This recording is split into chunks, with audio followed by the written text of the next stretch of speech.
Buen día. Es un placer saludarles y compartirles nuestra presentación denominada Estereotipos de Género y Violencia en el Aula de Preescolar. Mi nombre es Olga Rocío Díaz Cancino. Somos un grupo de investigadoras de la Universidad Pedagógica Nacional que tiene como objetivo analizar el impacto de la educación preescolar en la construcción de la identidad de género, visibilizando los estereotipos de las docentes hacia los niños y niñas, además de rescatar anécdotas de violencia en el aula. Así podemos contar con un diagnóstico en el cual se observe la reproducción de comportamientos hostiles que tienen como consecuencia la exclusión o discriminación entre pares. Sabemos que los estereotipos de género tienen una relación estrecha con la cultura patriarcal. Esto se percibe en la familia, en la comunidad y las instituciones con las cuales nos relacionamos. Ahí se notan los comportamientos que resultan hostiles para los grupos vulnerables. Las niñas y los niños son etiquetados desde la primera infancia, debido a los roles que son impuestos en el entorno familiar, desatando una serie de violencias que no son visibilizadas.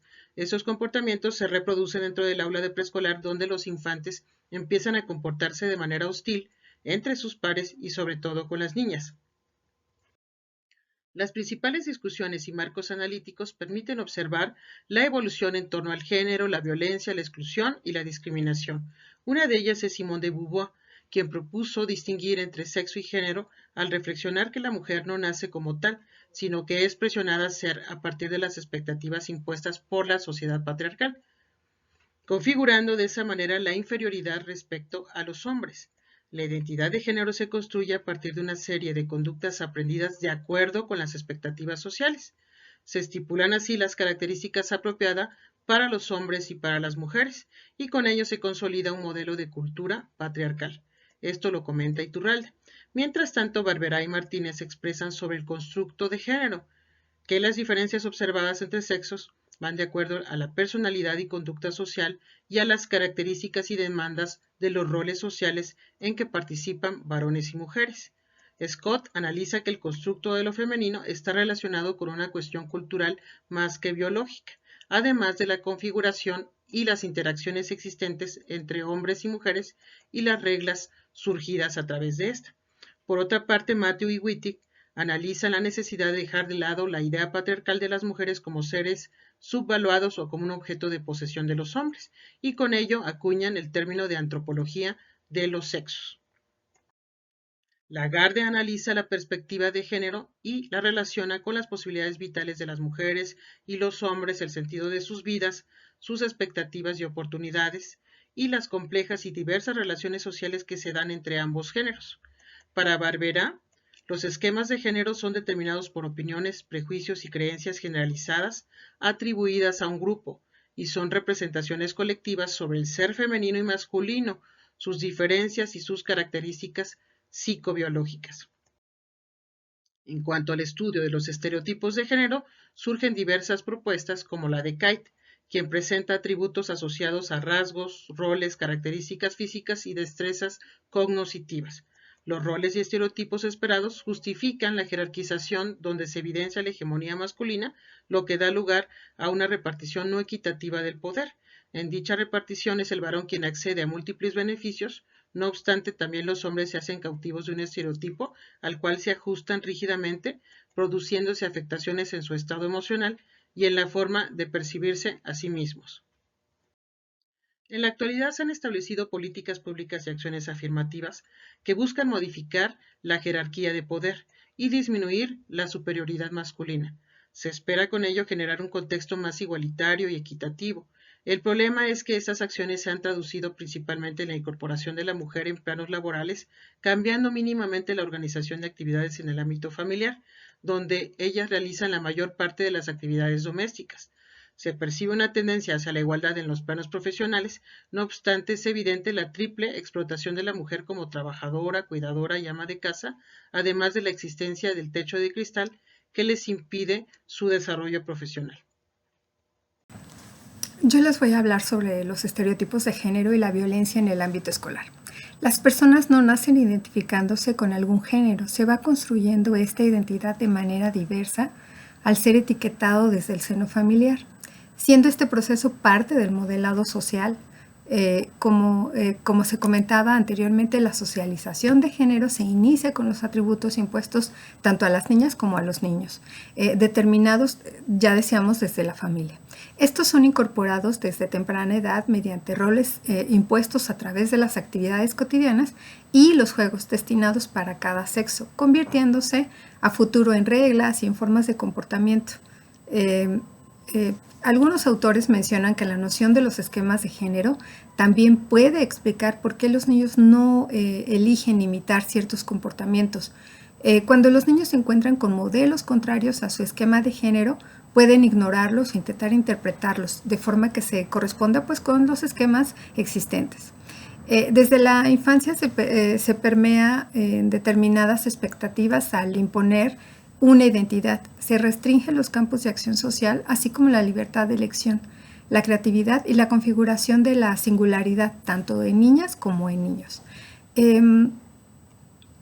Otro aspecto importante por considerar en es la influencia que los medios de comunicación tienen al fortalecer los estereotipos de género en los contenidos que se van difundiendo, como acontece con, por ejemplo, los dibujos animados o incluso con los mensajes publicitarios, impactando pues en el comportamiento de los pequeños o las pequeñas.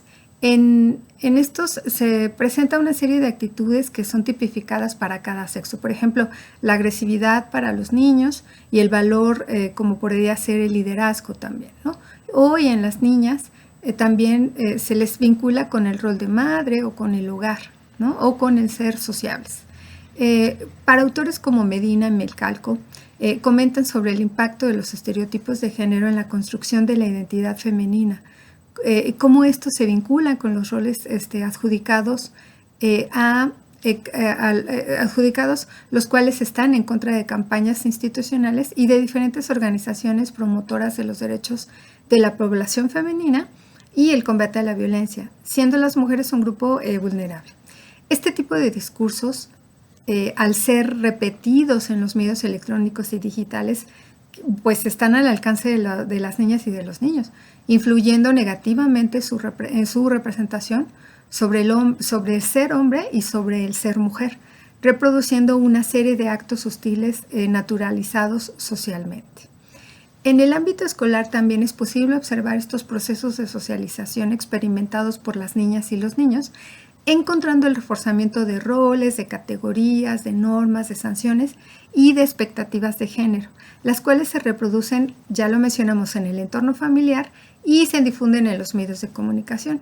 Además, las docentes de preescolar cumplen un papel en la reproducción de estos estereotipos y tienen una influencia evidente en los pequeños, los cuales incluso pueden cristalizarse en actos de violencia dentro del aula o del entorno escolar.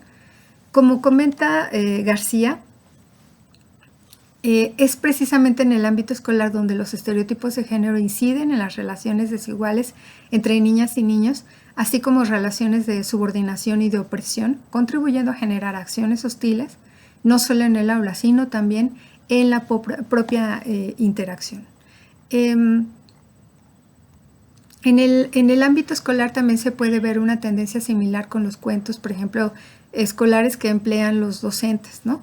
En estos pues, se les pueden atribuir ciertas características físicas a los niños, como ya lo mencionamos, como podrían ser que sean atléticos, fuertes, o a las niñas que sean bonitas, elegantes, etc. Además de asignar rasgos de personalidad, siendo los varones inteligentes y asertivos, y las niñas que adjudiquen ser emocionales o artísticas, ¿no? Todo esto pues se ha visibilizado como el sexo femenino está representado en la literatura infantil, lo cual repercute en las prácticas nocivas e influye en una forma de construir su identidad tanto en niñas como en niños. Entonces, por lo tanto, lo que podemos decir es que los estereotipos y la identidad se van formando, especialmente los estereotipos se van formando a partir de lo que se asigna en la familia, pero también los medios publicitarios y la escuela son reforzadores de estos estereotipos. Hola, soy la doctora Costa y yo les voy a hablar un poco sobre la metodología y los resultados de esta investigación. Como pueden observar, el estudio es de enfoque mixto, ya que tenemos datos tanto cualitativos como cuantitativos. Hubo la participación de 196 profesoras que viven en la zona metropolitana de la Ciudad de México y además algo que es muy importante es que hubo gran diversidad en cuanto a la antigüedad y la edad de dichas profesoras, lo cual, si ustedes leen el estudio, se van a dar cuenta que tiene un peso directo respecto a los estereotipos que ellas manejan de los niños y las niñas dentro del aula. Ahora, respecto a esta parte, ya lo comentó la doctora Mariana anteriormente, hay una serie de estereotipos que no solamente se reproducen en el ámbito del hogar, también dentro de las aulas. Los atributos que les dan las docentes a las niñas normalmente tienen que ver con que son sociables, alegres, cariñosas, de buena conducta, creativas, mientras que los niños son agresivos, inquietos, juguetones, inteligentes y rudos, ¿no? Por hablar de algunas diferencias. Algo que es interesante es que también este tipo de violencias pareciera que tienen una serie de manifestaciones diferentes dependiendo del sexo. En el caso de los niños, ya lo comentaron las docentes, son agresivos, tienden a manejar más la violencia física. Por ejemplo, aquí tenemos dos ejemplos donde a las niñas se les da cachetadas, se les empuja, se les rasguña en la cara, mientras que las mujeres optan más por la violencia psicológica o simbólica. Por ejemplo, una niña se burla de otra porque ella es blanca y la otra tiene un color más oscuro de piel, o también hay otro caso de otra niña que empuja objetos, en este caso una silla, para amedrentar a otra compañera. Esto de alguna manera se puede ver reflejado cuando vemos los datos de violencia física y violencia psicológica. Podemos observar aquí que los niños golpean o pegan en un porcentaje bastante elevado, avientan o empujan a los compañeros, muerden, patean, en menor medida clavan el lápiz, jalan o cortan el cabello de sus compañeras, rasguñan en menor porcentaje que las niñas, dan cachetadas y pellizcan también en menor porcentaje que las niñas, pero si vemos el caso de las barras de las niñas que se presentan en morado, pues no es tan evidente el uso de la violencia física. Sin embargo, la violencia psicológica sí está más permanente. Las niñas tienen un mayor porcentaje en cuanto a insultos, gritos, groserías o burlas, casi se emparejan con los niños con menos de 2% en lanzar, quitar o romper objetos personales. También tienen un menor porcentaje en berrinches, pero en cuanto a escupir, manipular y amenazar, tienen porcentajes mayores que el caso de los niños. En cuanto a las víctimas, es interesante ver esto. Las víctimas de las niñas pueden ser niños y niñas por igual, además de que hay otras personas como las maestras, el padre o la madre, ¿no? Que se ha visto casos de narraciones donde incluso llegan a ser violentos con ellos delante de las profesoras.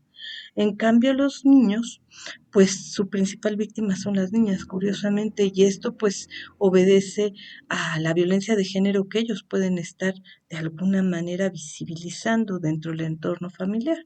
Después siguen los niños para esta población y es mayor el porcentaje de los niños que violentan maestras que de las niñas. Incluso ha habido casos de niños que insultan a sus maestras, además de decirles palabras altisonantes, son groseros respecto a su físico y otras cosas más. Ahora, en conclusión, la construcción de estereotipos de género obedece a 4 aspectos o factores principales: la personalidad, los roles sociales asignados, la apariencia y la ocupación en caso de los mayores. Muchos de estos estereotipos se pueden ver visibilizados desde los pequeños y las pequeñas en la etapa de preescolar, y yo creo que desde antes. A final de cuentas, lo podemos comprobar a partir de estos atributos que incluso las docentes van reproduciendo. Las actividades desarrolladas en el aula muchas veces se relacionan con su género, como lo comentaba la doctora Mariana hace unos momentos. Los entornos familiares inciden directamente en el comportamiento de los niños en el aula y pues es curioso que los niños analizados usan más la violencia física y violentan más a las niñas, mientras que las niñas usan más la violencia psicológica y violentan a niños y niñas por igual. Muchas gracias por su atención. Les dejamos los datos de contacto y el, el doy de la página por si ustedes quisieran revisar nuestro artículo de investigación. Hasta luego.